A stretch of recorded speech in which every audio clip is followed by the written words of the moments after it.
Assalamualaikum warahmatullahi wabarakatuh. Jumpa lagi dengan Miss Deka.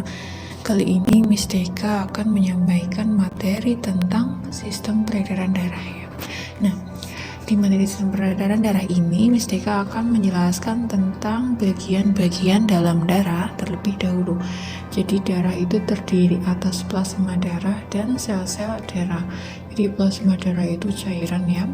Nah, yang kedua ada sel-sel darah. Nah, sel-sel darah itu terdiri atas sel darah merah atau eritrosit, sel darah putih atau leukosit, dan keping darah atau yang sering kita sebut dengan sebutan trombosit ya. Nah, trombosit ini kita sering dengar ketika kita terserang oleh demam berdarah ya. Jadi biasanya kalau kita terserang oleh nyamuk demam berdarah, maka trombosit kita akan menurun. Selanjutnya kita akan membahas tentang macam-macam golongan darah ya, yang umum ya. Yang pertama ada golongan darah A, apabila di dalam sel darah merahnya itu hanya terdapat jenis agglutinogen A saja. Yang kedua, golongan darah B, apabila di dalam sel darah merahnya terdapat jenis agglutinogen B saja.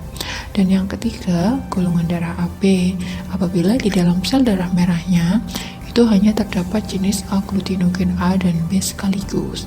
Yang keempat ini ada golongan darah O, apabila di dalam sel darah merahnya itu tidak terdapat agglutinogen A maupun agglutinogen B. Jadi golongan darah O ini dia bisa mendonorkan ke semua orang yang golongan darahnya itu baik A, B, AB maupun O. Nah, tetapi golongan darah O tidak dapat menerima darah dari selain pendonor golongan darah O. Nah, jadi golongan darah O ini namanya golongan darah O universal yang bisa mendonorkan ke semua orang. Next, kita akan membahas tentang fungsi darah. Ya, jadi darah itu memiliki fungsi ya. Yang pertama itu dia itu sebagai alat angkut. Yang kedua sebagai pembunuh kuman penyakit. Dan yang ketiga sebagai penghalang masuknya kuman penyakit, dan yang keempat itu sebagai penjaga suhu tubuh. Nah, selanjutnya kita akan belajar tentang alat peredaran darah ya.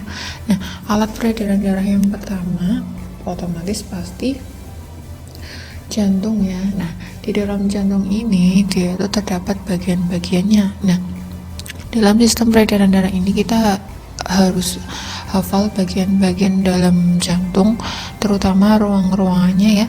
Jadi dia itu memiliki 2 serambi dan 2 bilik, serambi kiri dan bilik kiri, dan serambi kanan serta bilik kanan. Jadi serambi ini yang bagiannya di atas ini kiri, yang sebelah sini ini kanan, terus yang bawah ini bilik kanan dan ini bilik kiri. Nah, di sini tuh ada katupnya yang membuka penutup yang berfungsi untuk ketika dia mengalirkan darah dari serambi ke bilik.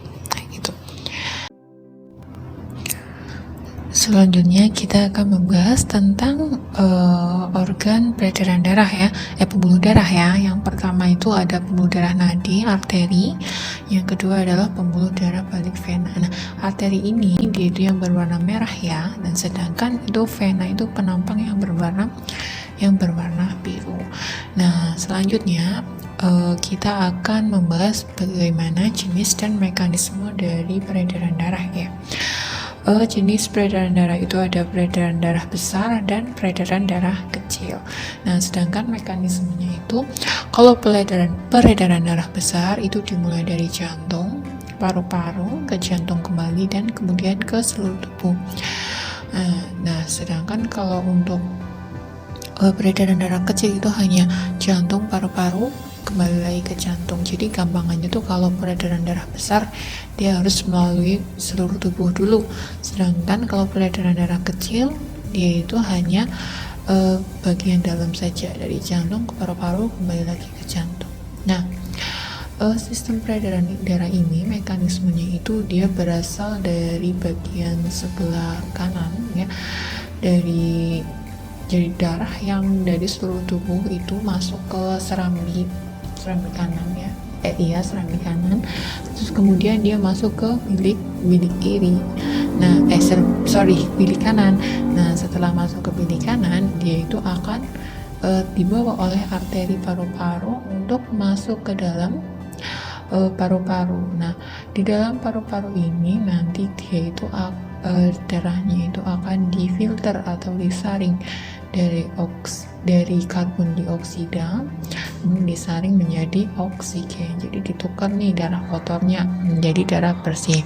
Nah, setelah darahnya itu telah disaring, dia itu akan dipompa masuk kembali ke dalam jantung bagian serambi kiri. Nah, kemudian serambi kiri dia akan dipompa ke dalam bilik kiri. Nah, setelah dari bilik kiri dia akan masuk ke seluruh tubuh. Kemudian dari seluruh tubuh darahnya itu akan dimasukkan ke dalam sel-sel, kemudian ditukar dengan karbon dioksida, dan darah kotornya itu yang mengandung karbon dioksida masuk lagi ke dalam jantung.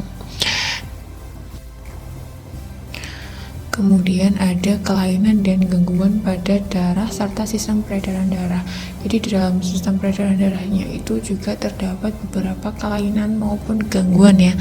Yang pertama ada hemofilia, yang kedua ada anemia, ada leukemia, ada trombus dan embolus, ada sklerosis, ada varises maupun ada ambien atau hemoroid dan pasien. Nah, pada hari ini kita hanya membahas sekilas tentang pengenalan materi tentang sistem peredaran darah. Nanti selanjutnya kita akan membahas tentang kelainan dan gangguan dalam sistem peredaran darah. Jadi nanti kita akan membahas di video selanjutnya apa itu hemofili, apa itu anemia, dan seterusnya.